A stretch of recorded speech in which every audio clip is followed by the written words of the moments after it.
안녕하십니까. 박혜동 묵상 데스크에 오신 것을 주님의 사랑으로 환영합니다. 오늘 함께 은혜 받을 말씀은요, 마태복음 23장 25절에서 39절의 내용입니다.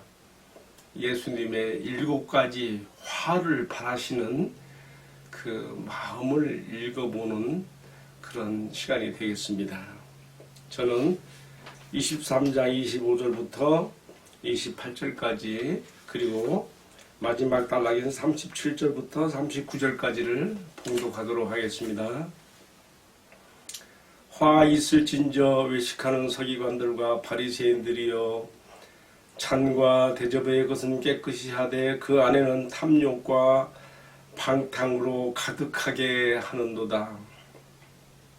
눈먼 바리새인들이여, 너는 먼저 안을 깨끗하게 하라. 그리하면 겉도 깨끗하리라. 화 있을진저 외식하는 서기관들과 바리새인들이여, 회칠한 무덤과 같으니 겉으로는 아름답게 보이나 그 안에는 죽은 사람의 뼈와 모든 더러운 것이 가득하도다. 이와 같이 너희도 겉으로는 사람에게 옳게 보이되 안으로는 외식과 불법이 가득하도다. 예루살렘아, 예루살렘아, 선지자들을 죽이고 내게 파송된 자들을 돌로 치는 자여, 암탉이 그 새끼를 날개 아래 모음같이 내가 내 자녀를 모으려 한 일이 몇 번이더냐. 그러나 너희가 원하지 아니하였도다. 보라, 너희 집이 황폐하여 버림받으리라. 내가 너희에게 이르노니 이제부터 너희는 찬송하리로다. 주의 이름으로 오시는 이요 할 때까지 나를 보지 못하리라 하시니라. 아멘. 예수님은 십자가에 달리시기 전날 예루살렘 성전 뜰락에서 공식적인 자리에서 아주 긴 말씀을 하셨습니다. 마태복음 21장부터 26장 5절까지가 그 내용입니다. 그 중에서도 마태복음 23장은 서기관과 바리새인들을 향한 그들의 외식과 교만에 대하여 7가지 화를 바라시는 내용이 나오고 있습니다. 여러분, 왜 이 복음서의 저자 마태는 다른 복음서의 저자들과 달리 이처럼 예수님이 격분하시는 그 모습을 노골적인 그러한 표현으로, 과격한 표현들을 그대로 여과 없이 그대로 이 복음서에 기록한 것이었을까요? 우리가 마태복음 23장에 나오는 예수님의 과격하신 이런 표현들을 이해하기 위해서는요, 왜 마태가 이런 표현들을 그대로 노출시켰을까를 생각하는 그 배경을 이해할 필요가 있습니다. 지금 마태는요, 이 복음서의 1차적인 대상이 다른 이방인들이 아닙니다. 같은 동족 유대인들, 그 중에서도 특별히 유대교에서 예수를 믿고 초기 기독교 공동체로 들어온 성도들을 향해서 쓰고 있습니다.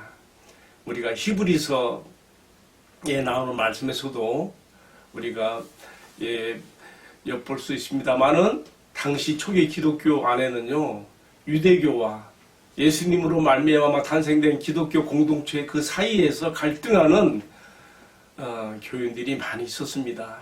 다시 원조인 유대교로 돌아가려고 하는 사람들도 많이 있었습니다. 마태가 당시 유대교의 지도적 위치에 있고 상징적 인물이 될 수 있는 서기관 바리새인들에 대해서 이처럼 예수님의 노골적인 책망들을 여과 없이 과감하게 책망의 표현들을 이렇게 쓰고 있는 데에는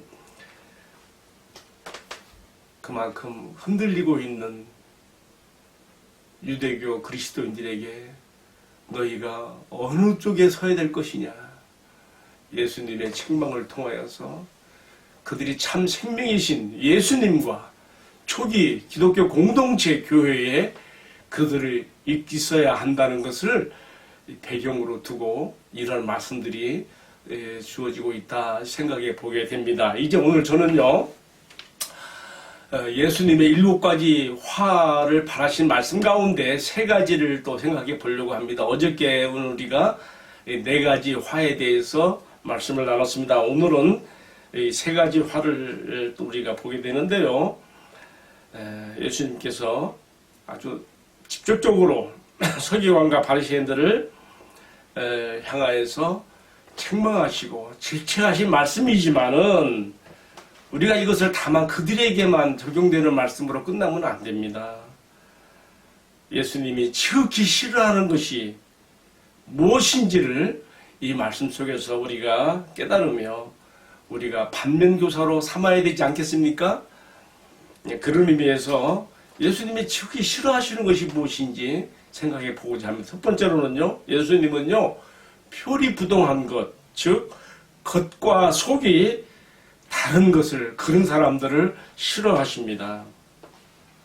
서기관과 바리새인들은요, 자신들의 지도자적인 위치를 견고하게 하기 위해서 예수님이 지적하신 것처럼 속은 탐욕과 방탕으로, 불법과 불의로 가득하면서도 그들은 자신들의 지위를 고소하기 위해서 겉으로는 거룩한 척 하야 했습니다. 여러분, 이러한 표리부동한 겉과 속이 다른 외식이요, 만상화되고 이것이 길어지고 이것이 굳어져 버리면 더 이상 마음의 양심의 감각도 없어지게 되고요, 이러한 고민을 끌어안고 주님 앞에 참여하며 기도하여 회개의 길을 얻을 그런 마음, 은혜도 받지 못하는 것입니다. 저는 오늘 이 말씀, 예수님이 지극히 싫어하시는 바리새인들의 이런 표리부동한 모습을, 겉과 속이 다른 외식적인 모습을 보면서 혹시 나에게는 이런 것은 없는지, 나의 신앙과 삶에는 이런 면은 없는지 돌이켜보며 내 모습 그대로 주님 앞에 내 자세를 드러내놓고 내가 겉과 속이 다른 외식이 길어지고 만상화되어서 굳어져 회개의 기회마저 갖지 못하는, 은혜 받지 못한 사람이 될까 두려워함으로 이 말씀을 받아들입니다. 두 번째로는요, 왜 예수님께서 이렇게 서기관과 바리새인들에 대해서 질책하셨는가, 화를 발하셨는가, 예수님이 싫어하시는 것, 지극히 싫어하시는 것이 무엇인가 또 보게 됩니다. 그것은 예수님은요, 자신의 어떤 신앙적인 업적으로 경건을 포장하는 사람들을 싫어하십니다. 당시 바리새인들은요, 선지자들의 묘를 세우고 묘비명을 만들어주면서 말하기를 오라 슬프도다. 우리가 그 시대에 태어났더라면 우리는 그렇게 하지 않았을 텐데 하면서 선지자들, 자기 조상들이 이 돌로 쳐 죽이며 이렇게 피살한 순교자들의 죽음을 애도하는 척 하였습니다만, 그러나 주님은 그들의 속을 들여다보십니다. 너희는 스스로 너희가 하는 말을 통해서, 너희의 입의 말을 통해서 너희가 악한 조상들의 자손들인 것을 스스로 증명하고 있구나 말씀하시며, 이어지는 말씀 보게 되면요, 아주 두려운 말씀을 하셨습니다. 너희가 너희 조상들의 악을 채우라 하시면서 이제 곧 너희는 이렇게 선지자들의 복음을, 말씀을 전하다 죽은 선지자들의 묘를 세워주고 묘명을 세워주는 것처럼 그렇게 부풀려지는 업적으로 너희의 신앙을 포장하고 있지만은, 그러나 이제 곧 너희가 나도 십자가에 죽게 할 것이며 복음을 위하여 파송되는 사도들과 선지자들을, 초기교회의 교사들과 주의 정도를 그들이 핍박하고 죽게 할 것을 내다보시면서 말씀하고 있습니다. 여러분, 실제 그렇지 않습니까? 사도행전에 들어가서 보게 되면요, 바울을 비롯하여 많은 주의 종들이 얼마나 이 복음을 전하다가 핍박을 받았습니까? 그 핍박자들 누구였습니까? 바로 여기서 예수님이 지적하시는 유대교의 지도자들과 유대인들이었습니다. 바울의 선교에서 특별히 이런 것이 많이 나타나지 않습니까? 바울이 복음을 전하는 곳마다 쫓아다니면서 핍박했던 그들이 바로 유대교의 지도자들과 유대인들이었습니다. 주님께서는 그들을 향해서 말씀하시는 것입니다. 겉으로 하나님을 위하는 것인 것처럼, 교회를 위하는 것처럼 어떤 공적인 그런 일들로 자기의 공로와 업적을 세우면서 속은 이렇게 위선으로 거짓된 것으로 가득 찬 것을 주님이 싫어하시는 것을 오늘 이 말씀에서 보면서 내가 이런 것들을 반면교사로 삼아야 된다 생각합니다. 예수님이 오죽하면 33절에 회칠한 무덤 같은 서기관과 바리새인들을 향해서 너희는 겉은 깨끗하게 단장된 것처럼 되어 있지만 속에는 썩은 시체, 썩는 더러운 것들로 가득하다고 하면서 뱀들아, 독사의 새끼들아, 너희가 어떻게 지옥의 판결을 피하겠느냐, 이렇게 주님은 준엄하게 책망하셨습니다. 여러분, 속은 그렇지 않으면서 겉으로 어떤 신앙적인 종교적인 행위로 자기를 포장하는, 과대 포장하는 그런 사람들 주님 싫어하십니다. 진실로 회개해야 됩니다. 진실로 주님 앞에 우리가 돌이켜야 됩니다.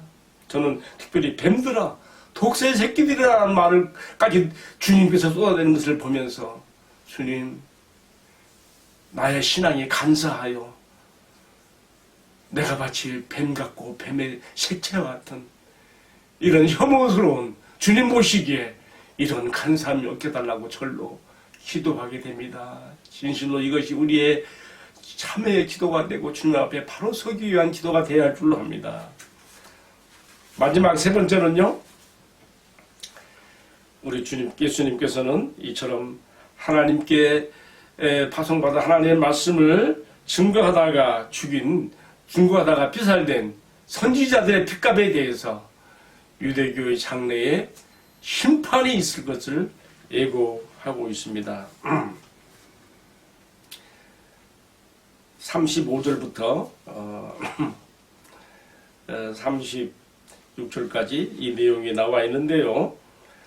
예수님은 특별히 구약에서 하나님 편에 서서 하나님 또는 하나님 말씀을 전하는 것 때문에 피살된 많은 순교자들을 대표해서 가장 두드러지게 순교하게 된 아벨의 피로부터, 그리고 성전과 제단 사이에서 맞아 죽은 은혜를 배신한 요아스 왕에 의해서 순교당한 바가라의 아들 스가랴의 죽음까지를 말씀하시면서 너희 세대가 다 이러한 죄악을 담당하게 될 것이라고 말씀하셨습니다.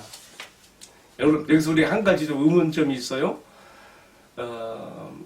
역대하 24장 20절로 22절까지에는 요호야다, 대제사장 요호야다의 아들 사가랴, 또는 스가랴라고도 합니다. 순교당한 이야기가 나오는데요. 바가랴의 아들 사가랴라고 그랬어요. 근데 사실 바가랴가 누구냐에 대해서 의문이 있습니다. 요호야다의 아들이 사가랴가 순교당한 것인데 왜 바가랴라 했을까요? 여러분, 그 의문은요, 요호야다의 이름이 뜻이 죽게 복받은 자라는 뜻으로서 그것을 죽게 복받은 자의 히브리어로 이름이 뜻이 바가랴가 되는 것입니다. 바가랴. 그래서 우리가 이런 의문을 여기서 풀으면 되겠습니다. 예수님은 이처럼 순교자들의 죽음을 말씀하시면서 그들이 또한 예수님 자신과 또 이 복음을 위해서 파송되게 될 주의 종들을 또 그들이 피살하게 될 것을, 핍박하게 될 것을 이렇게 나타내고 있으면서 이제 마지막으로 하시는 말씀이 무엇이냐면 예루살렘아, 예루살렘아, 선지자들을 죽이고 내게 파송된 자들을 돌로 치는 자요, 암탉이 제 새끼를 날개 아래 모은 것 같이 내가 얼마나 내 자녀를 모려한 일이 몇 번이더냐. 비록 우리 주님께서 7가지 화를 발하시면서 주님의 과격하신 분노를 표출하셨지만은, 그러나 주님은 속으로 슬픔과 눈물을 삼키시면서 이 말씀을 하고 계셨던 것을 우리가 이해해 볼 수가 있습니다. 이와 같은 주님의 끝없는 품고자 하는 주님을 거절한 그러한 사랑의 배신의 결과는 무엇입니까? 이어지는 말씀에 보게 되면 보라 38절입니다. 너희 집이 황폐하여 버림받으리라. 여러분, 예수님의 이 예고대로 심판 경고대로 예수님이 십자가에 달리시고 3일 만에 부활하시고 승천하신 이후에 한 시대가 지나서 주후 70년에 이 예루살렘은 로마 제국에 의해서 철저하게 파괴되고 유린되며 유대인들은 전 세계로 다 흩어지게 만들고 유리방랑하게 되어지고 그 땅이 황폐하게 되어지는 것을 볼 수가 있습니다. 저는 오늘 이 말씀을 마치면서 그런 생각을 해봐요. 하나님의 선민이며 나무로 말하면 원가지들인 유대인들이 주님의 사랑과 복음을 거절하여 이러한 심판이 하나님의 진노와 심판이 세계 인류 일반 역사적으로 이렇게 나타났다면 그리고 주님 재림하시는 날 이러한 하나님의 사랑과 은혜에 대한 거절과 배반이 하나님의 진노와 심판이 어떻게 무섭게 나타날 것인가를 보여주는 성경 말씀에 비춰봤을 때 하물며 이방인들에게는 그 진노와 심판이 얼마나 더 크고 무서울 것인지 이 말씀에 비추어 생각해 보게 되는 것입니다. 고린도후서 6장 2절의 말씀으로 오늘 말씀을 마칩니다. 바울이 말했습니다. 보라, 지금은 은혜 받을 만한 때요. 보라, 지금은 구원의 날이로다. 여기 성경에 나오는 마태복음서에 나오는 유대인들의 예수님에 대한 거절과 끝없이 그들을 품고자 했던 암탉이채 새끼를 품고 모래함같이 그들을 구원코자 하시는 하나님 은혜를 거절한 유대인들에게 인류 일반 역사에 나타났던 그 심판과 또 장차의 심판이 얼마나 무서운가를 우리가 보면서 오늘 주의 복음이 구원의 복음이 전파되는 이 시대야말로 우리가 이런 심판을 면하고 하나님의 은혜를 받으며 구원받을 만한 때인 것을 마음 깊이 각사함으로 받아들이게 됩니다. 기도하겠습니다. 사랑하시는 주님, 오늘 주신 말씀을 통하여 주님이 지극히 싫어하는 것들이 무엇인지에 대해서 마음 깊이 생각해 보았습니다. 표리부동하고 겉과 속이 다르며 이중인격으로 행하는 외식과 위선을 주님이 싫어하신다는 것을 반면교사로 삼아서 주님 앞에 내 모습 그대로 정직하게 나 자신을 드러낼 수 있게 하시며 외식이 너무 길어져서 그것이 고체가 되고 만성이 되고 단단해져서 회개의 기회를 잃어버리는 그러한 자리에 떨어지지 않도록 주님 은혜를 베풀어 주시옵소서. 주님, 그리고 어떤 겉으로 드러나는 신앙의 어떤 공로로 어떤 업적으로 나의 신앙이 좋은 것처럼 과장하고 포장하는 일이 없게 하시고 진실로 어느 때든지 주님 앞에 진실한 신앙으로 서는 저희들이 되게 하여 주옵소서. 복음을 주님을 거절하는 유대인들에게 임할 심판을 경고하신 주님, 이것은 또한 오늘 이 시대를 살아가는 우리들에게도 동일한 주님의 심판의 경고인 줄로 합니다. 지금은 은혜 받을 만한 때요 구원의 날이 오니 진실로 이 육체로 있는 이때에 또 주님이 오시기 전에 이 복음을 감사히 받아들이며 하나님의 은혜에 합당한 자가 되어서 살아가는 저희들 되도록 축복하여 주옵소서. 이 모든 말씀을 존귀하신 우리 주님 예수 그리스도 이름 받들어 기도 올려옵나이다. 아멘. 감사합니다. 오늘의 말씀 마쳤습니다.